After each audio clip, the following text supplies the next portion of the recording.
Isuot mo ang basurang yan at wag na huwag mo nang tatapakan ang threshold ng bahay na ito kailanman.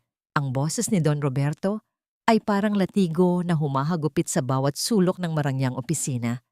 Ang amoy ng mamahaling tabako at lumang leather ay humahalo sa malansang amoy ng pawis ni Lucy. Nakatayo ang dalaga, nanginginig ang mga kamay habang yakap-yakap ang isang kupas na lunchbox. Sa loob niyon ay ang paboritong adobo ni Brielle, ang lalaking tinatawag ng lahat na basurero, ang lalaking ipinalit niya sa bilyonaryong si Gabriel Garcia. Dad, please! Hindi niyo kilala si Brielle. He's a good man. He's more of a man than that Gabriel could ever be. Isang mapait na tawa ang kumawala sa mga labi ng matanda. Lumapit si Don Roberto.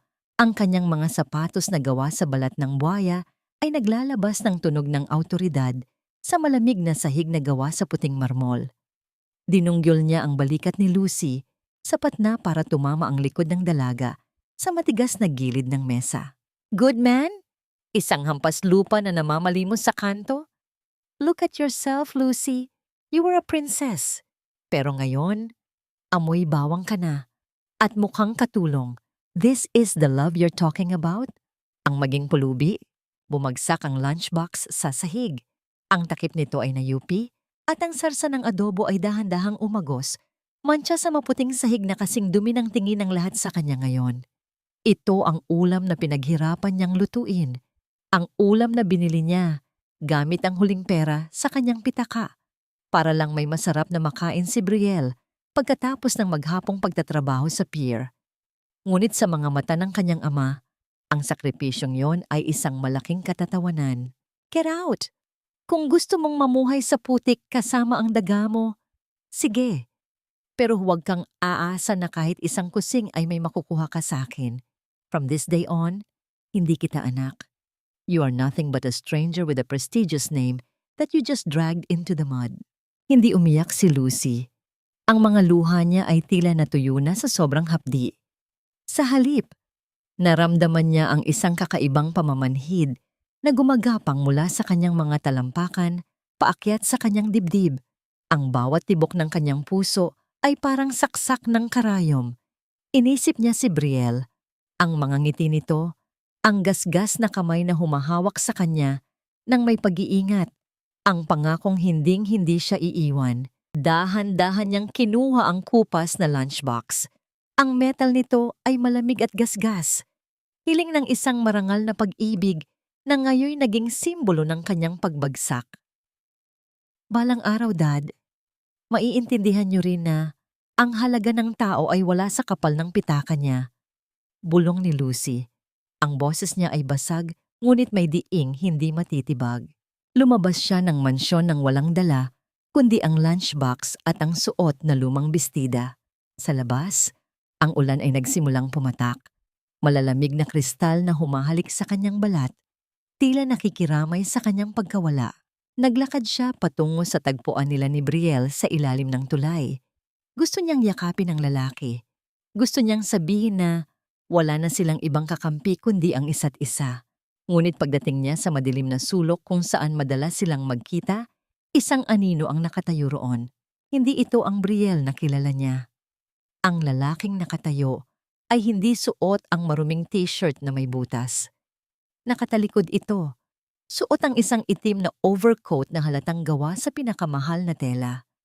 Ang bawat hibla ng kanyang kasuotan ay sumisigaw ng kapangyarihan. Brielle, tawag ni Lucy. Ang kanyang boses ay halos lamunin ng ingay ng ulan. Dahan-dahang humarap ang lalaki. Sa ilalim ng madilim na ilaw ng poste, ang mukha ni Brielle ay tila isang estranghero. Walang bakas ng uling, walang bakas ng paghihirap. Ang kanyang mga mata ay hindi na naglalamlam sa pag-ibig, kundi puno ng isang malamig at kalkuladong tagumpay. Sa tabi niya, isang mamahaling sasakyan ang huminto. Isang bodyguard ang lumabas at nagbukas ng pinto, yumuyukod ng mababa. Sir Gabriel, handa na po ang lahat para sa board meeting. Ang lunchbox sa kamay ni Lucy ay tuluyang nahulog sa putikan. Ang adobo na kanyang pinaghirapan ay tuluyan ng hinalo ng tubig ulan sa dumi ng kalsada. Gabriel, ang tanging salitang lumabas sa tuyot na labi ni Lucy. Tumingin sa kanya ang lalaki, walang emosyon. Na tila ba ang babaeng nagsakripisyo ng lahat para sa kanya ay isa lamang dumi sa kanyang sapatos na kailangang ipagpag. Nanatiling nakapako ang mga paa ni Lucy sa basang semento. Ang lamig ng ulan ay hindi maikukumpara sa ginaw na humahaplos sa kanyang puso habang tinititigan ang lalaking nasa harapan niya. Ang Brielle na dati ay amoy araw at pawis, ang Brielle na humahati sa kanya sa iisang pirasong tinapay, ay wala na. Ang nakatayo sa harap niya ay si Gabriel Garcia. Makinis ang balat, maayos ang bawat hibla ng buhok, at may amoy ng mamahaling sandalwood na nanunuot sa kanyang ilong. Isang amoy na sumisimbolo sa mundong tinalikuran ni Lucy para sa kanya. Gabriel? Pag-uulit ni Lucy, ang pangalan ay tila lason sa kanyang dila. Anong ibig sabihin nito? Tumingin sa kanya si Gabriel. Walang bakas ng pagsisisi sa kanyang mga mata. Inayos niya ang kanyang cufflinks bago dahan-dahang lumapit sa dalaga. Ang bawat hakbang ng kanyang sapatos ay tila tinatabunan ang lahat ng alaala nila sa ilalim ng tulay na yon. It was a test, Lucy. Ang boses niya ay baritono, direkta, at walang bahid ng lambing na dati niyang naririnig. I had to know. Gusto kong malaman kung ang pakakasalan ko ba ay isa ring Garcia na tumitingin lang sa pera o isang babaeng may integridad. My father and yours. They made a deal, but I make my own rules. Isang mapait na ngiti ang kumawala sa mga labi ni Lucy. Ang sakit ay unti-unting napapalitan ng isang malalim na pagkapahiya. A test? So yung mga gabing sinasabi mong wala tayong makain, iyong pagod mo sa pier, iyong mga pangako mo, lahat iyon ay script lang? Isang laro para sa isang bilyonaryong nababato? Hindi mo naiintindihan, Lucy. In protecting my empire, I have to be sure. At ngayon, napatunayan mo naman.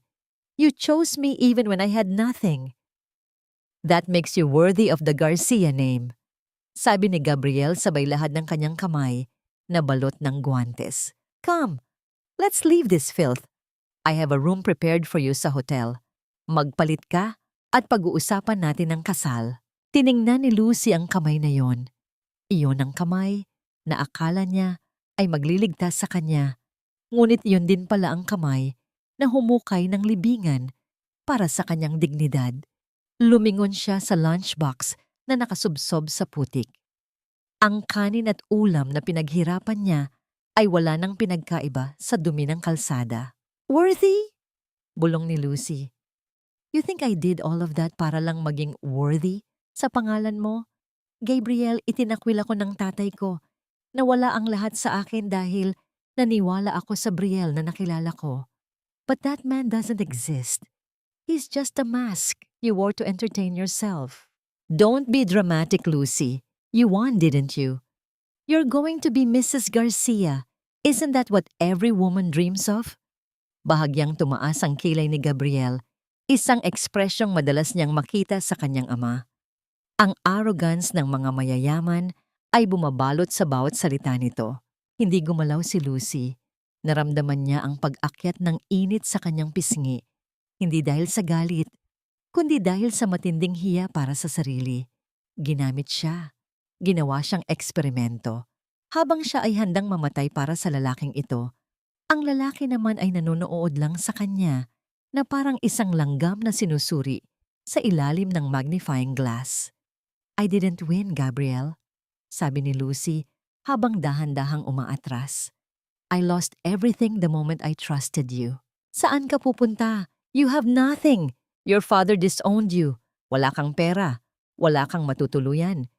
Tawag ni Gabriel. Ang boses niya ay nagsisimulang mawalan ng pasensya. Tumalikod si Lucy. Ang bawat hakbang niya palayo ay mabigat.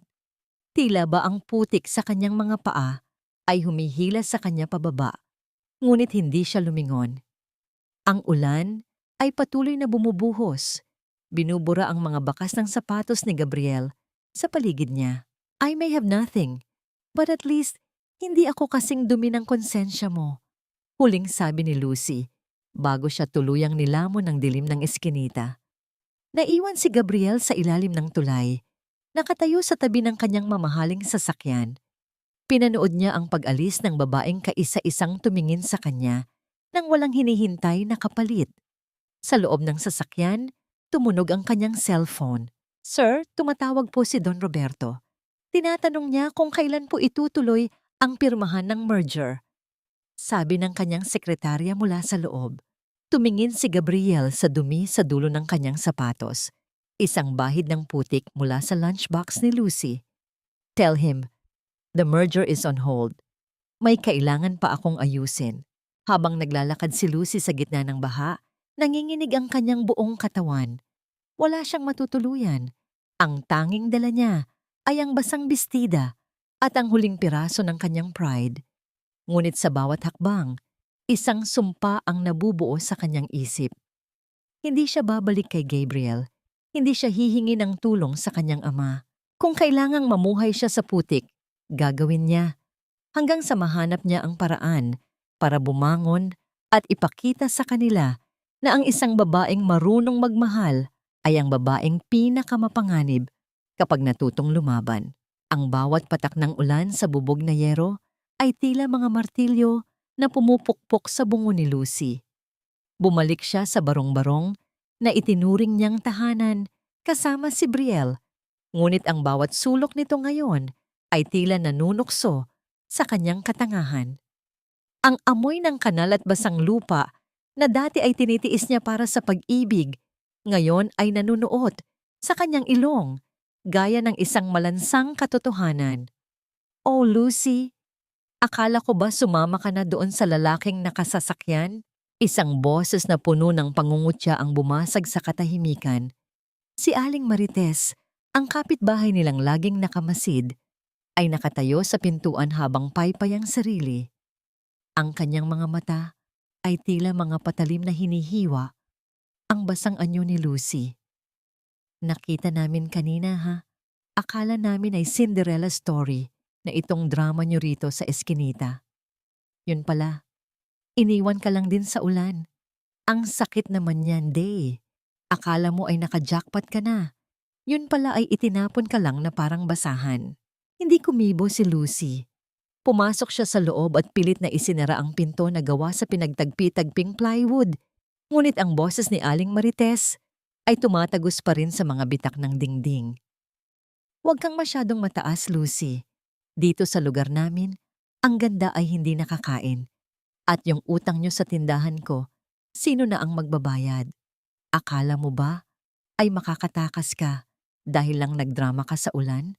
Yung utang na loob mo sa akin sa pagpapahiram ng bigas noong nakaraan, bayaran mo yan. Napaupo si Lucy sa malamig na sahig. Ang kanyang mga kamay ay naninigas sa ginaw.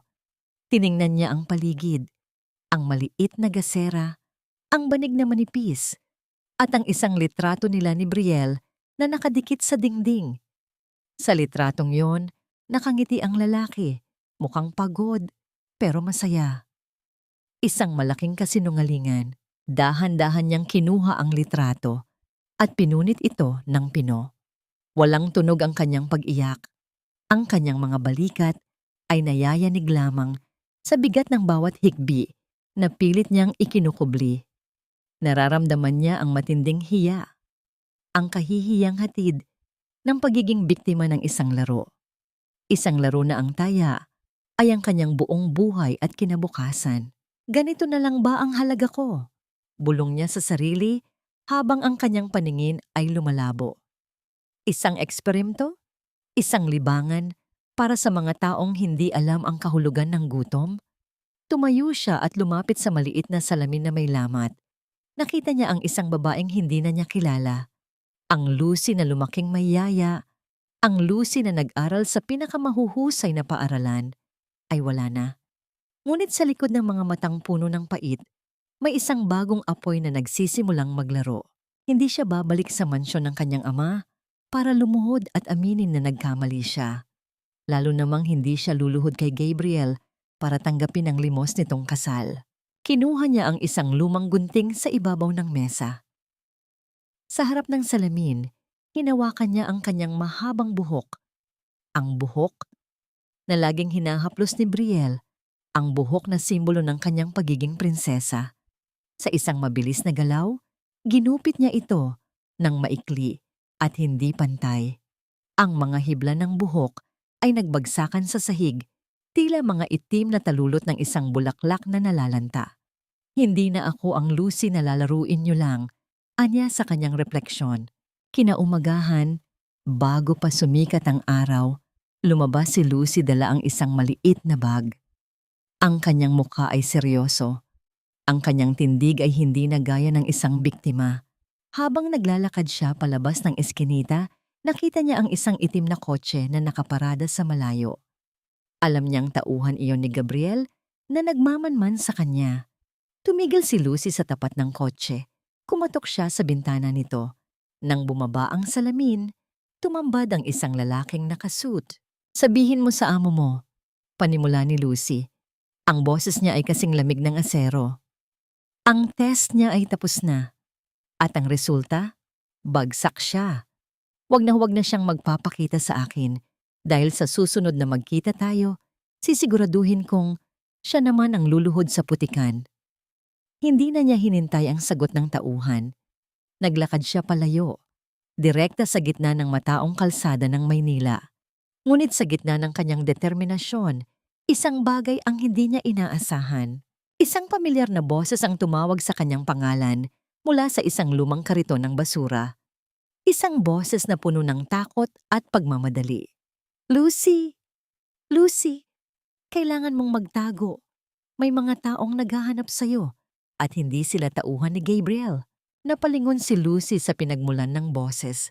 Si Mang Kanor, ang matandang basurero na laging nagbibigay sa kanya ng tirang dyaryo para gawing sapin sa sahig, ay humahangos habang itinutulak ang kanyang karitong puno ng kalawang at nabulok na tira-tirang pagkain. Ang amoy ng napanis na kanin at basang karton ay humahalo sa malamig na hamog ng umaga. Isang amoy na sumasakal sa sikmura ni Lucy. Ngunit ang takot sa mga mata ng matanda ang mas nagpabaon ng kaba sa kanyang dibdib. "Mang Kanor? Anong sinasabi niyo?" tanong ni Lucy, pilit na pinapakalma ang kanyang boses habang hinihigpitan ang hawak sa strap ng kanyang bag. "May mga lalaking nagtatanong-tanong sa kanto kanina, Lucy. Hindi sila mukhang pulis at lalong hindi sila mukhang mga tauhan ng mayaman mong katipan."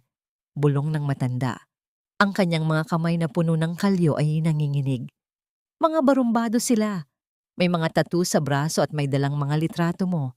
Sabi nila, utos daw ng Don na ibalik ka, buhay o patay, bago pa maging iskandalo ang pagkawala mo."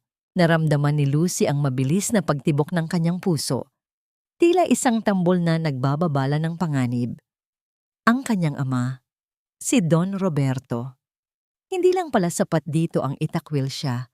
Gusto rin nitong burahin ang anumang bakas ng pagrerebelde niya para hindi mapahiya ang pangalan ng pamilya sa darating na merger. Ang hiya ng pamilya ay mas mahalaga pa kaysa sa buhay ng sarili nitong anak. "Salamat, Mang Kanor. Kailangan ko nang umalis," mabilis na sabi ni Lucy. Ngunit bago pa siya makahakbang palayo, isang itim na van ang huminto ng mabilis sa tapat nila. Walang ingay ng preno, kundi ang marahas na pagbukas ng sliding door na tila isang dambuhalang bibig na handang lumamon. 3 lalaking naka-jacket na itim ang mabilis na bumaba. Ang kanilang mga mukha ay walang emosyon, parang mga ribulto ng kamatayan. "Miss Lucy, sumama na po kayo ng maayos. Ayaw po ni Don Roberto na gumamit kami ng dahas," sabi ng isa. Ang boses ay malat at puno ng banta. "Hindi ako sasama sa inyo. Sabihin niyo sa kanya, patay na ang anak niya," sigaw ni Lucy. Sinubukan niyang tumakbo, ngunit mabilis siyang nahabol ng isa sa mga lalaki. Naramdaman ni Lucy ang mahigpit na pagkawak sa kanyang braso. Ang diin ng mga daliri ng lalaki ay tila dudurog sa kanyang buto. Sa pagkakataong yon, Hindi siya sumigaw para humingi ng tulong kay Gabriel. Hindi niya hiniling na dumating ang kanyang na manunubos. Ang galit na matagal niyang kinimkim ay biglang sumabog gaya ng bulkang-bulkang Taal. Gamit ang lahat ng kanyang lakas, itinapak ni Lucy ang kanyang matulis na takong sa paa ng lalaki at buong lakas na isiniksik ang kanyang siko sa tiyan nito. Naramdaman niya ang pagluwag ng kapit ng lalaki. Hindi siya tumigil. Kinuha niya ang mabigat na lunchbox sa kanyang bag. Ang lunchbox na tanging alaala ng kanyang paghihirap at buong lakas na ihinalibas ito sa mukha ng kanyang kaaway. Ang tunog ng metal na tumama sa laman ay sapat na para magmantsa ng dugo sa sahig. Ngunit sa dami nila, alam ni Lucy na hindi siya mananalo sa lakas. "Takbo, Lucy! Takbo!" Sigaw ni Mang Kanor habang pilit na ibinabangga ang kanyang kariton sa dalawa pang lalaki para harangan ang mga ito.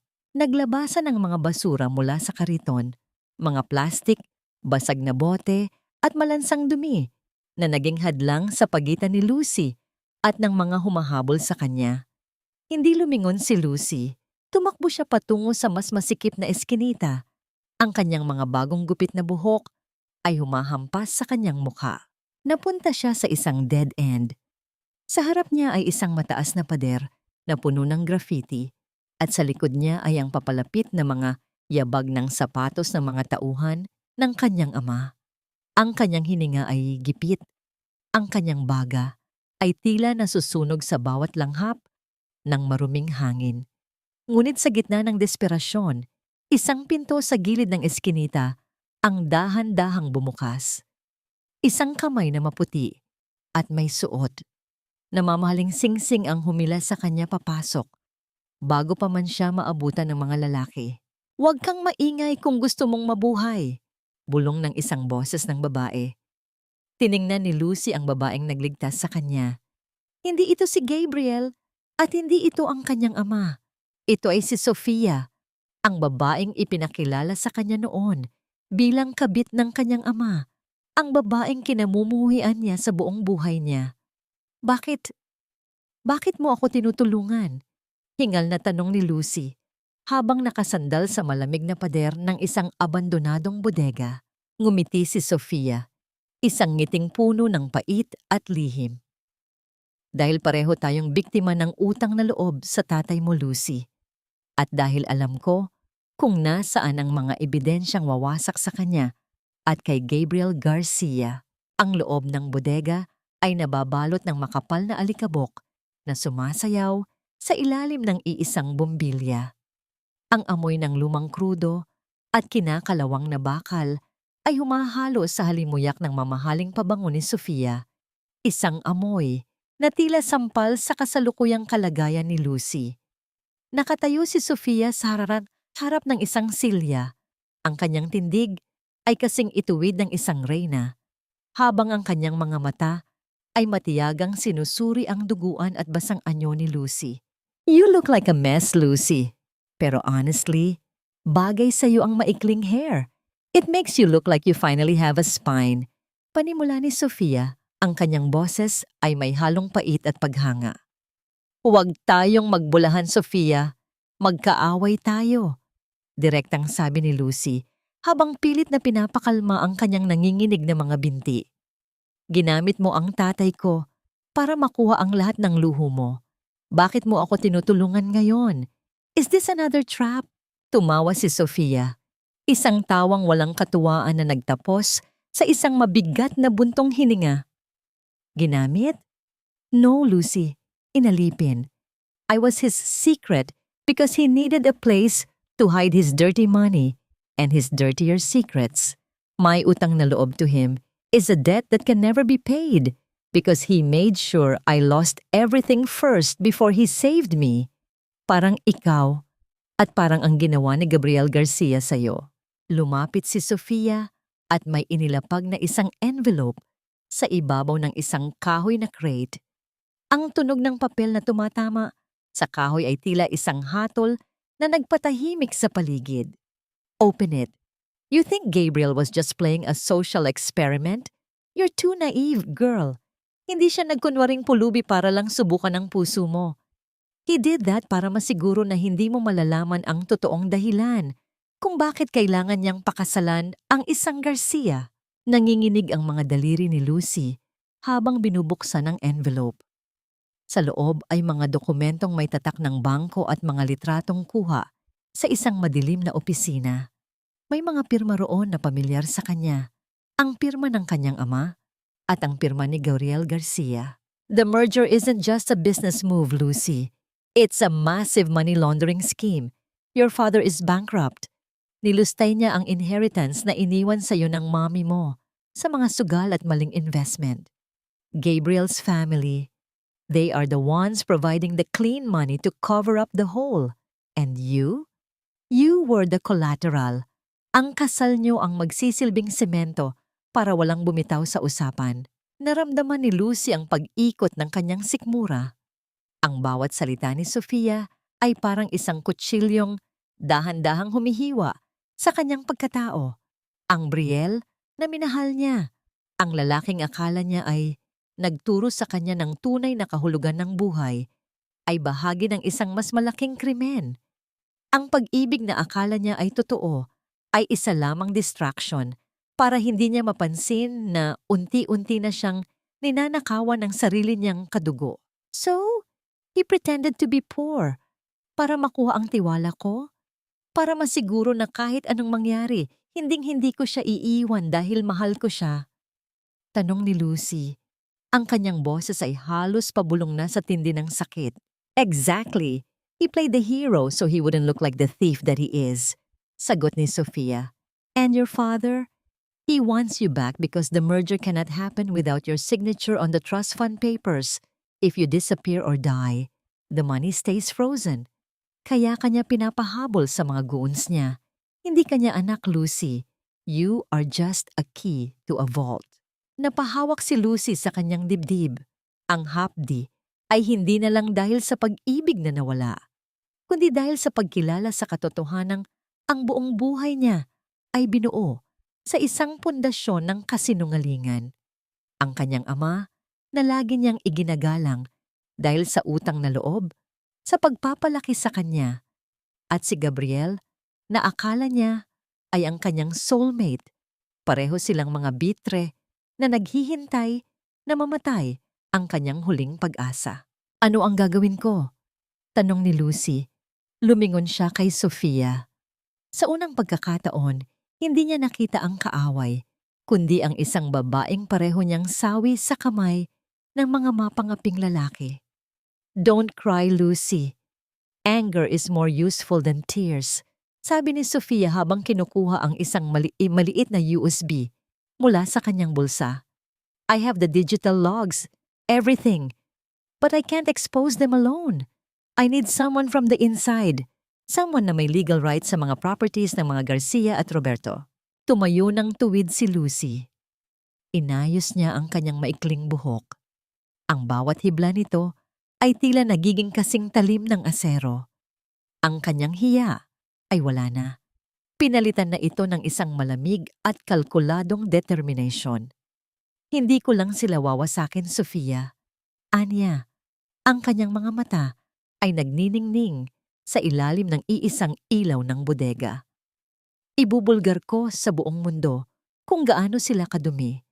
I will make them crawl in the same mud they tried to bury me in. Ngunit bago pa sila makapagplano ng malalim, ang tunog ng mabibigat na yabag ng sapatos sa labas ng bodega ay muling bumasag sa katahimikan. Hindi ito ang mga tauhan ng kanyang ama. Ang mga yabag na ito ay pamilyar, mabigat, may awtoridad, at may kasamang amoy ng sandalwood. Ang pinto ng bodega ay dahan-dahang bumukas, nagpapapasok ng liwanag mula sa labas na bumuo sa isang dambuhalang anino sa sahig. I knew I would find you here, Sofia. Ang boses ni Gabriel ay umalingaw-ngaw sa buong silid, kasing lamig ng kamatayan. At ikaw, Lucy, did you really think you could run away from your destiny? Sa likod ni Gabriel, hindi lang mga bodyguard ang nakatayo. Naroon din ang ama ni Lucy, si Don Roberto, na may hawak na isang pirasong papel, Isang dokumento na may kinalaman sa sapilitang pagpapakulong sa isang tao dahil sa mental instability. Ang bawat yabag ni Gabriel sa maduming sahig ng bodega ay tila pintig ng isang orasan na nagbibilang ng nalalabing sandali ng kalayaan ni Lucy. Ang liwanag mula sa labas ay bumabalot sa kanyang likuran, dahilan upang magmukha siyang isang madilim na anino na walang muka, isang dambuhalang sumasakal sa hininga ng silid. Ang amoy ng sandalwood na dati ay nagpapatibok ng puso ni Lucy sa tuwa. Ngayon ay nagdudulot sa kanya ng matinding pagduwal. "Lucy, sweetheart, look at what you've done to yourself." Panimula ni Gabriel, ang kanyang boses ay malambot, puno ng huwad na pag-aalala na mas masakit pa sa isang sampal. "Nagpagupit ka? You look unstable. Parang hindi na ikaw ang babaeng minahal ko sa ilalim ng tulay." "Minahal?" Isang mapait na tawa ang kumawala sa tuyot na labi ni Lucy. "Ang minahal mo ay isang laruan, Gabriel. Isang script na ikaw ang sumulat. Huwag mo akong tawaging sweetheart habang may hawak na warrant ang tatay ko para ikulong ako sa mental hospital." Humakbang si Don Roberto pasulong. Ang kanyang mukha ay pulang-pula sa galit. Ang mga ugat sa kanyang leeg ay tila mga bulate na gustong kumawala. Iwinasiwas niya ang papel na hawak niya. "It's for your own good, Lucy. Look at this place. Nakikipagkunyabatan ka sa babaeng ito?" Turo niya kay Sofia nang may matinding pandidiri. "Sofia is a liar. She's poisoned your mind. Ang merger na ito ang magliligtas sa atin. It's for the family. Utang na loob mo sa akin ang buhay mo, Lucy. Huwag mong sirain ang lahat dahil lang sa isang munting tampo." "Munting tampo?" Sigaw ni Lucy. Ang kanyang boses ay umalingaw-ngaw sa matatandang pader ng bodega. "Ninakawan niyo ako. Ginamit niyo ang inheritance ni Mommy para takpan ang mga utang niyo sa sugal. At ikaw, Gabriel, you're not a businessman. You're a vulture. You needed my signature to launder your family's dirty money. At akala mo, dahil mahal kita, pipirma ako nang nakapikit ang mga mata?" Tumigil ang pag-ikot ng mundo ni Gabriel. Ang huwad na lambing sa kanyang muka ay dahan-dahang natunaw, pinalitan ng isang malamig at matalim na ekspresyon. Ang Brielle na nakilala ni Lucy ay tuluyan nang namatay sa sandaling iyon. "You've become too smart for your own good, Lucy." Malamig na sabi ni Gabriel. "I really did like you, you know. You were so innocent, so willing to sacrifice everything for a man who had nothing. It was refreshing. But business is business. That signature is worth billions. At kung kailangan kong gawin itong legal na paraan, by declaring you mentally unfit to handle your own affairs, gagawin ko." Lumingon si Gabriel sa mga bodyguard sa likuran niya. "Kunin niyo siya. Dahan-dahan lang, ayaw nating magkaroon ng pasa ang future Mrs. Garcia. It won't look good on the wedding photos." Naramdaman ni Lucy ang panlalamig ng kanyang mga kamay. Ngunit sa halip na tumakbo, hinawakan niya ng mahigpit ang USB na ibinigay ni Sofia sa loob ng kanyang bulsa. Ang talim ng plastik na bumaon sa kanyang palad ay nagpaalala sa kanya na hindi na siya ang biktima. "Wait," sabi ni Sofia. Humakbang siya sa harap ni Lucy, tila isang kalasag. "Gabriel? Roberto? Akala niyo ba ay wala akong backup? Ang lahat ng transaction niyo, lahat ng offshore accounts naka-upload na sa isang cloud server. Isang pindot lang ni Lucy at hindi lang mental hospital ang pupuntahan niya. Diretso kayo sa bilibid." Tumawa si Don Roberto, isang tawang puno ng kumpiyansa. "You're bluffing, Sofia. You're just a mistress. Walang maniniwala sa'yo. Pero maniniwala sila sa akin." Singit ni Lucy. Ang kanyang boses ay kalmado na ngayon. Isang kalmadong mas nakakatakot kaysa sa galit. "I am a Garcia. I have the papers. At ang perang sinasabi niyo, it's already frozen. I called the bank an hour ago, bago pa kayo pumasok dito. Ginamit ko ang huling authority ko as the primary heir para i-flag ang lahat ng accounts dahil sa suspicious activity." Ang katahimikan sa bodega ay naging bingi. Ang mukha ni Gabriel ay binalot ng isang madilim na ulap. Ang kanyang plano, ang kanyang test, ay bumabalik sa kanya gaya ng isang boomerang na may lason. You did what? Utal ni Don Roberto. Ang kanyang tuhod ay tila ng hina. I ended your game, Dad, sabi ni Lucy habang dahan-dahang lumalapit kay Gabriel. Hindi ako ang baliw rito. Kayo ang baliw sa kapangyarihan at pera. Gabriel, you wanted to know if I was worthy of your name? The truth is, your name is not worthy of me. Isang marahas na tunog ng pagkabukas ng pinto sa kabilang bahagi ng bodega ang bumasag sa tensyon. Hindi ito mga pulis, kundi mga miyembro ng media na may dalang mga kamera at flash na tila mga kidlat sa dilim. Kasunod nila ang isang matandang lalaki na naka-wheelchair, ang totoong patriarch ng pamilya Garcia, ang lolo ni Gabriel na akala ng lahat ay matagal nang pumanaw. Ang mga mata ng matanda ay nakatitig kay Gabriel nang may matinding puot. Isang kahiya-hiyang gawain, Gabriel. Ang boses ng matanda ay mahina, pero may awtoridad na hindi matitibag. You used our legacy for your personal greed. At ikaw, Roberto, you betrayed your own blood. Nabitawan ni Don Roberto ang warrant na hawak niya. Ang papel ay dahan-dahang lumipad patungo sa putikan. Hinaluan ng dumi at alikabok, hura, gaya ng kanilang mga dangal. Ang nakasisilaw na liwanag mula sa mga kamera ng media ay tila mga kidlat na bumubulag sa bawat sulok ng madilim na bodega.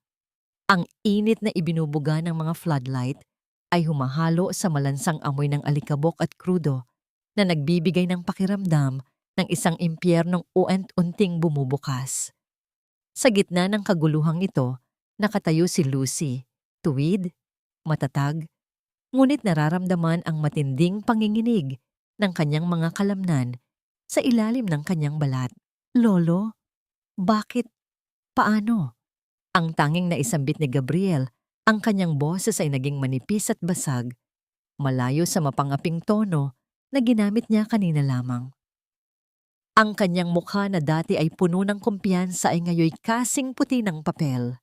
Si Don Teodoro Garcia, ang matandang lalaking akala ng lahat ay nasa isang nursing home sa Switzerland at hindi na nakakakilala ng tao, ay tumingin sa kanyang apo nang may matinding pait. Ang bawat kulubot sa kanyang muka ay tila ukit ng isang malalim na pagkabigo. Akala mo ba ay habang buhay mo akong mapapanatiling nakakulong sa mga gamot na ibinibigay mo, Gabriel? Ang mahinang boses ng matanda ay umaling-awngaw sa katahimikan ng bodega, mas malakas pa kaysa sa anumang sigaw. Salamat kay Sofia, nalaman ko ang lahat. Ang pagnanakaw mo sa pondo ng kumpanya, ang paggamit mo sa pangalan ng mga Garcia sa mga ilegal na transaksyon, at ang paggamit mo sa batang ito. Lumingon si Don Teodoro kay Lucy. Ang kanyang mga mata ay lumambot. I am sorry, Hija. My grandson treated you like a pawn in his game. But the Garcia pays his debts, and today, he starts paying for his sins. Sa isang hudyat ng matanda, pumasok ang mga tauhan ng NBI. Ang tunog ng mga posas na inilalabas ay tila isang hatol na nagpatahimik sa lahat. Lumapit ang isang opisyal kay Gabriel. Mr. Gabriel Garcia, you are under arrest for fraud, money laundering, and illegal detention of a person, deklara ng opisyal. No! Hindi niyo pwedeng gawin ito! Lucy, tell them! Tell them it's not true! Sigaw ni Gabriel habang hinahawakan siya ng dalawang pulis. Sinubukan niyang kumawala. Ang kanyang mamahaling suit ay nagusot. Ang kanyang buhok ay nagulo. Ang imahe ng isang bilyonaryo ay tuluyan ng gumuho sa harap ng mga kamera na walang tigil sa pagkuha ng bawat segundo ng kanyang kahihiyan. Ngunit ang mas masakit na tagpo ay ang paglapit ni Don Roberto kay Lucy. Ang kanyang ama, ang lalaking dati ay kinatatakutan niya. Ngayon ay nakaluhod sa maduming sahig. Ang kanyang mga kamay ay nakakapit sa laylayan ng basang bestida ni Lucy. Anak, Lucy, tulungan mo ako. Ang utang na loob mo sa akin, pinanganak kita, pinalaki kita sa luho. Huwag mo akong hayaang makulong. Sabihin mo sa kanila na nagkamali lang tayo. na magkakampi tayo. Ang boses ni Don Roberto ay puno ng desperasyon. Ang kanyang mga luha ay humahalo sa dumi sa kanyang pisngi. Naramdaman ni Lucy ang isang malamig na bato sa kanyang dibdib. Tiningnan niya ang kanyang ama. Ang lalaking ipinagpalit siya sa pera. Ang lalaking tinawag siyang baliw kanina lang para lang makuha ang kanyang pirma. "Ang utang ko sa inyo, Dad!" bulong ni Lucy. Dahan-dahan niyang inalis ang mga kamay ng ama sa kanyang damit. "Binayaran ko na yon ng bawat patak ng luha ko simula noong mamatay si Mami. Binayaran ko na yon noong pinanood niyo akong itapon sa ulan para sa isang merger. Ang tanging utang na loob na natitira sa akin ay ang ituro sa inyo na ang pag-ibig ay hindi namamalimos at ang katarungan ay hindi nabibili." Tumalikod si Lucy. Hindi niya na hinintay na makita ang paghila ng mga pulis sa kanyang ama at kay Gabriel patungo sa labas. Naglakad siya palabas ng bodega, direkta sa gitna ng mga flash ng media. Ang kanyang ulo ay nakataas, ang kanyang maikling buhok ay nililipad ng hangin ng madaling araw. Sa labas, ang ulan ay tumigil na. Ang amoy ng basang lupa ay sariwa. Tila ba ang buong mundo ay nilinis mula sa dumi ng nakaraan. Nakita niya si Sofia na nakasandal sa isang sasakyan, naninigarilyo ng tahimik habang pinapanood ang pagbagsak ng mga makapangyarihang lalaki. "So what's next, Miss Garcia?" tanong ni Sofia. May bahid ng tunay na respeto sa kanyang boses. Tumingin si Lucy sa malayo, kung saan ang unang sinag ng araw ay nagsisimulang bumutas sa madilim na ulap. Ang kanyang puso ay pagod, oo. Ngunit sa unang pagkakataon sa kanyang buhay, nararamdaman niyang siya ang may-ari ng sarili niyang hininga. "Next," sabi ni Lucy. Isang tipid na ngiti ang sumilay sa kanyang mga labi. "Hahanapin ko ang sarili ko. At sa pagkakataong ito, sisiguraduhin kong walang test o laro ang makakasira sa akin." Ngunit sa gitna ng kanyang bagong kalayaan, isang pamilyar na anino ang nakita ni Lucy sa kabilang panig ng kalsada. Isang lalaking suot ang isang lumang t-shirt, may dalang isang pirasong tinapay at tumitingin sa kanya ng may mga matang puno ng pagsisisi. Hindi ito si Gabriel. Ito ang totoong Brielle, ang lalaking minahal niya. O baka naman, ang huling bahagi ng kasinungalingan na kailangan niya pang harapin. Nanigas ang buong katawan ni Lucy. Ang hangin ng madaling araw na dati ay nagbibigay ng ginhawa, ngayon ay tila naging mga karayom na tumutusok sa kanyang balat. Sa kabila ng kalsada, sa ilalim ng malamlam na ilaw ng isang poste, naandap-andap, nakatayo ang lalaki. Suot nito ang pamilyar na kupas na t-shirt na kulay abo, ang maong na pantalon na may mantsa ng pintura, at ang mga tsinelas na halos manipis na dahil sa katatanda. Iyon ang imahe ni Brielle. Ang Brielle na nagpagaan ng kanyang loob noong mga gabing pakiramdam niya ay tinalikuran na siya ng mundo. "Brielle?" Ang bulong ni Lucy ay halos hindi marinig. Tinangay ng hanging amoy usok at basang kalsada. Humakbang siya pasulong.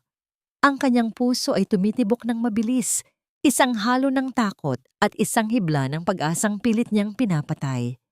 Gusto niyang maniwala na ang lahat ng nangyari sa loob ng bodega, ang mga posas, ang mga ebidensya, ang malamig na mga mata ni Gabriel, ay isang masamang panaginip lamang.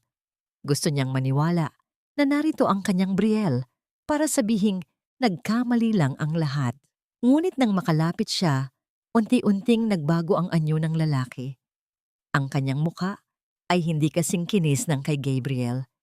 May mga malalalim na linya sa kanyang noo, at ang kanyang mga kamay ay hindi lang madumi para sa palabas, kundi tunay na magaspang dahil sa dekada ng tunay na paghihirap. Tumingin ang lalaki kay Lucy. May lungkot at pagkilala sa kanyang mga mata. "Miss, ikaw ba ang laging kasama ni Sir Gabriel?" tanong ng lalaki. Ang boses nito ay paos, malayo sa baritono at edukadong boses ni Gabriel na narinig niya kanina. Napatigil si Lucy. "Sir Gabriel, ano ang ibig mong sabihin?" "Ako si Mateo," sabi ng lalaki. habang dahan-dahang ibinababa ang dalang sako ng mga plastik na bote. Binabayaran ako ni Sir Gabriel gabi-gabi para ipahiram sa kanya ang suot ko. Pinapaupo niya ako sa loob ng kotse niya habang suot niya ang mga basahan ko. Sabi niya, bahagi lang daw ito ng isang laro. Isang pelikulang ginagawa niya. Naramdaman ni Lucy ang isang matinding panghihina sa kanyang mga tuhod. Napahawak siya sa malamig na bakal ng isang bakod para hindi matumba. Ang bawat detalye ng kanyang romance sa eskinita ay talagang isang produksyon. Si Gabriel ay hindi lang nagkunwari. Gumamit pa siya ng ibang tao para masiguro na ang bawat anggulo ng kanyang kasinungalingan ay perpekto. Sabi niya, yung adobo na dinala mo noon. Patuloy ni Mateo, ang kanyang tinig ay puno ng hiya. Ibinigay niya sa akin yun. Sabi niya, itapon ko na lang daw o ipakain sa aso. Pero dahil gutom ako, kinain ko. Pasensya ka na, miss. Hindi ko alam na seryoso pala ang lahat ng ito. Isang hikbi ang kumawala sa dibdib ni Lucy. Hindi ito hikbi ng pag-ibig, kundi hikbi ng isang taong nalaman na ang kanyang pinakasagradong alaala ay naging hapunan lang ng isang estranghero sa utos ng isang halimaw. Ang bawat sakripisyo niya, ang bawat pag-aalala, ay naging bahagi ng isang script na pinagtawanan lang sa likod ng mga saradong pinto ng mga Garcia. Salamat, Mang Mateo, sabi ni Lucy. Ang kanyang boses ay nanginginig pero matatag. Kinuha niya ang huling pera sa kanyang bulsa, ang ilang daang piso na natira sa kanya at iniabot sa matanda. Huwag niyo nang ipapahiram ang damit niyo kahit kanino. Ang dangal niyo ay hindi para sa laro ng mga mayayaman. Naglakad palayo si Lucy. Hindi na siya lumingon. Sa bawat hakbang, nararamdaman niya ang pagbagsak ng huling piraso ng kanyang lumang pagkatao. Ang imahe ni Brielle ay tuluyan ng nabura. Pinalitan ng isang malinaw at masakit na katotohanan. Pumunta siya sa dalampasigan ng Manila Bay. Ang dagat ay madilim. Ang mga alon ay dahan-dahang humahalik sa mga batuhan ng walang tigil. Inilabas niya ang USB mula sa kanyang bulsa, ang ebidensyang wawasak sa lahat. Ngunit bago niya ito ibigay sa mga awtoridad, tiningnan niya muna ang kanyang refleksyon sa tubig. Ang babaeng nakikita niya ay may maikling buhok, may mga matang pagod pero gising, at may pusong sugatan pero tumitibok pa rin. Hindi na siya ang prinsesang kailangang iligtas. Hindi na siya ang babaeng namamalimos ng pag-ibig sa isang taong hindi naman totoo. Kinuha niya ang kanyang cellphone at nag-dial ng isang numero. Sofia, ituloy natin ang plano. I want everything gone. The house, the merger, the names. I want to start where they can never find me, sa lugar kung saan ang katotohanan ay hindi binibili. Habang sumisikat ang araw, ang kulay ng langit ay nagbago mula sa madilim na lila patungo sa isang maliwanag na kahel. Isang bagong simula, ngunit alam ni Lucy na ang daan patungo sa paghilom ay kasing haba ng dagat. Ngunit sa unang pagkakataon, hindi na siya natatakot lumakad mag-isa. Maliit ang silid na inuupahan ni Lucy sa isang boarding house sa kanto ng Quiapo, ngunit sa unang pagkakataon, sa loob ng maraming taon, hindi nararamdaman ni Lucy ang paninikip ng kanyang dibdib. Ang amoy ng murang kape na tinimpla sa isang plastik na tasa ay humahalo sa amoy ng sampagita mula sa labas ng bintana. Walang mamahaling pabango, walang amoy ng tabako, at walang nakakasakal na presensya ng mga taong nagmamasid sa bawat galaw niya. Nakalapag sa lumang lamesang kahoy ang mga dokumentong dinala ni Sophie. Ang mga gilid ng papel ay medyo lukot, tanda ng pagmamadali, at ang bigat ng katotohanang nakapaloob sa mga ito. Sigurado ka na ba rito, Lucy?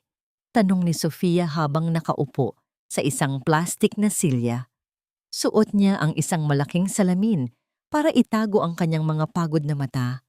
Kapag nilagdaan mo ito, tuluyan ng guguho ang Garcia Roberto merger.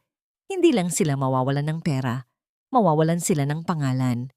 Your father will be left with nothing but his debts. Hinawakan ni Lucy ang ballpen. Naramdaman niya ang magaspang na texture nito sa kanyang daliri. Naalala niya ang kanyang ama, Ang paraan ng pagtingin nito sa kanya bilang isang investment, hindi bilang isang anak. Naalala niya ang bawat utang na loob na isinumbat nito sa kanya tuwing hindi niya nasusunod ang gusto nito. Ang pangalang iyon ay matagal na ring marumi, Sofia, sagot ni Lucy. Ang kanyang boses ay kalmado, gaya ng tubig sa isang malalim na balon. I'm not destroying my father. He destroyed himself the moment he put a price tag on my life. I am just auditing the costs. Bago pa dumapo ang dulo ng ballpen sa papel, tumunog ang luma at gasgas na landline ng boarding house, isang tawag mula sa abogado ni Don Roberto. Miss Lucy, kailangan niyo pong pumunta sa ospital. Ang boses sa kabilang linya ay puno ng pagmamadali. Ang daddy niyo, he suffered a stroke right after the news of the arrest. He's calling for you. Sinasabi niya, kailangan niya ang pirma mo para sa kanyang bail at medical expenses. Sinasabi niya, utang na loob. Ikaw na lang ang natitira niyang pag-asa. Isang mapait na ngiti ang sumilay sa mga labi ni Lucy. Ang pamilyar na script, ang huling barahan ng mga taong mapangapi, ang maging biktima kapag sila na ang ginitgit ng tadhana. Naramdaman niya ang isang pamilyar na hapdi sa kanyang puso, ang awa na laging ginagamit ng kanyang ama para kontrolin siya. Ngunit sa pagkakataong ito, ang awang iyon ay mabilis na natuyo, pinalitan ng isang malamig na determinasyon. Sabihin mo sa kanya, panimula ni Lucy, ang bawat salita ay may bigat ng isang huling pamamaalam. Ang tanging pirma na ibibigay ko ngayong araw ay ang pirma para sa kanyang liquidation. Sabihin mo sa kanya, ang utang na loob ko ay binayaran ko na noong hindi ko siya idinimanda kasama ni Gabriel. That is my last act of mercy as a daughter. Ibinaba ni Lucy ang telepono. Sa isang mabilis at matatag na galaw, nilagdaan niya ang mga dokumento sa harap ni Sofia. Naramdaman niya ang bahagyang pag-uka ng dulo ng ballpen sa manipis na papel, isang sensasyon ng huling pagputol sa mga tanikalang nakagapos sa kanyang buong pagkatao. What about Gabriel? Tanong ni Sofia habang kinukuha ang mga papeles. He's begging for a settlement. He's willing to give back everything he took from your mother's trust fund basta iurong mo lang ang kasong illegal detention. Tumingin si Lucy sa bintana. Sa kalsada, nakita niya ang isang batang babae na masayang naglalakad kasama ang kanyang ina. May bitbit na murang manika pero ang tawa ay kasing ningning ng ginto. Tell Gabriel that he can keep the money, sabi ni Lucy na ikinagulat ni Sofia. I don't want a single centavo that smells of his lies. But tell him this, we are going to trial. I want the world to see the man behind the social experiment. I want him to spend every night in a cold cell, thinking about the poor man he pretended to be. Doon niya malalaman ang tunay na halaga ng bawat sentimong ninakaw niya sa mga taong naniwala sa kanya. Tumayo si Lucy at kinuha ang kanyang simpleng bag. Lumabas siya ng boarding house at dinala ng kanyang mga paa sa pier, ang lugar kung saan sila madalas magkita ni Brielle. Ang amoy ng dagat at ang ingay ng mga manggagawa ay hindi na nakakatakot sa kanya. Naupo siya sa isang tabi, pinanood ang mga barkong umaalis patungo sa malalayong lugar. Kinuha niya ang chick Nyan Daydong, na ibinigay sa kanya ni Brielle noon, ang tanging bagay na akala niya ay simbolo ng isang tapat na pag-ibig. Dahan-dahan niyang binitawan ng singsing. Pinanood niya itong mahulog sa madilim at malalim na tubig ng Maynila. Ang paglubog nito ay walang ingay, kundi isang mabilis na paglamon ng dagat sa huling piraso ng kasinungalingan. Hindi siya umiyak. Sa halip, huminga siya ng malalim. Nilalasap ang hanging walang kasama, kundi ang sarili niyang katotohanan. Ang karma ay hindi laging dumarating sa anyo ng kidlat. Minsan, ito ay dumarating sa anyo ng isang babaeng natutong tumalikod sa lahat ng bagay na nagpaliit sa kanyang halaga. Ang silid ng hukuman ay nababalot ng amoy ng floor wax at lumang papel, isang malamig at matigas na kapaligiran na tila ba bawat sulok ay naghihintay ng katotohanan. Ang tunog ng mga yabag ng sapatos sa makintab na sahig ay nagbibigay ng pakiramdam ng isang martsa patungo sa huling hatol. Sa gitna ng maraming tao, nakaupo si Lucy sa unang hanay ng mga upuang kahoy. Ang kanyang likod ay tuwid, ang kanyang mga kamay ay payapang nakapatong sa kanyang kandungan. Isang malayong imahe mula sa basang babae sa ilalim ng ulan noong nakaraang buwan. Bumukas ang pinto sa gilid at pumasok si Gabriel. Wala na ang kanyang mamahaling coat, wala na ang amoy ng sandalwood. Suot niya ang kulay dalandan na uniforme ng mga bilanggo, isang kulay na sumisigaw ng kanyang pagbagsak. Ang kanyang mga balikat ay bahagyang nakakuba, at ang kanyang mga mata ay pilit na umiiwas sa mga flash ng kamera ng media na nag-aabang sa bawat galaw niya. Nang dumaan siya sa harap ni Lucy, tumigil si Gabriel. Tumingin siya sa dalaga at sa isang huling pagkakataon, sinubukan niyang gamitin ang mga matang dati ay nagpabilis sa tibok ng puso ni Lucy. "Lucy, please," bulong niya. Ang boses ay paos at puno ng desperasyon. "I did it for us. Kung hindi ko ginawa yon, hindi tayo magkakaroon ng future. You know I love you, right? Iyong Brielle na minahal mo. He was real. Kahit konti, maniwala ka naman." Tiningnan siya ni Lucy ng diretso sa mga mata. Walang galit, walang pait, kundi isang malalim na awa na mas masakit pa sa poot. "Gabriel, stop!" Mahinahong sabi ni Lucy. "The Brielle I loved died the moment he became a part of your business plan. Ang pag-ibig ay hindi kailangang dumaan sa pagsusulit at lalong hindi ito kailangang itayo sa ibabaw ng mga kasinungalingan. You didn't do this for me. You did this for your ego. At ngayon, ang future na sinasabi mo, it's just 4 walls of a prison cell." Nang magsimula ang pagdinig, isa-isang lumabas ang mga saksi. Naroon si Sofia, bit-bit ang lahat ng ebidensya ng money laundering. Naroon si Mang Mateo, ang matandang basurerong ginamit ni Gabriel, na nagkwento kung paano siya binayaran para maging bahagi ng isang panlilinlang. Ang bawat salita ng mga saksi ay tila mga pako na itinatama sa kabaong ng karera ni Gabriel.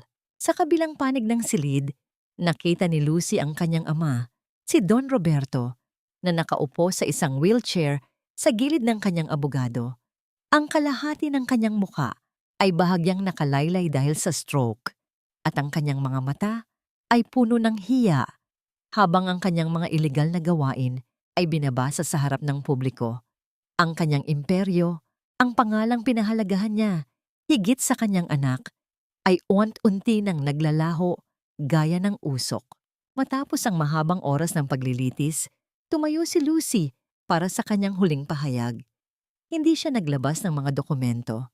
Tiningnan niya lang ang huwes at ang mga taong naroroon. Ang hustisya ay hindi tungkol sa kung sino ang may pinakamaraming pera para kumuha ng magaling na abogado.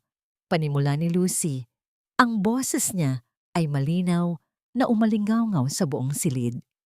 Ito ay tungkol sa pagbawi sa dangal na sinubukan nilang nakawin. "I am not here to ask for revenge. I am here to close a chapter of lies. Ang lahat ng perang mababawi mula sa trust fund ko ay hindi na babalik sa pamilya Garcia o Roberto.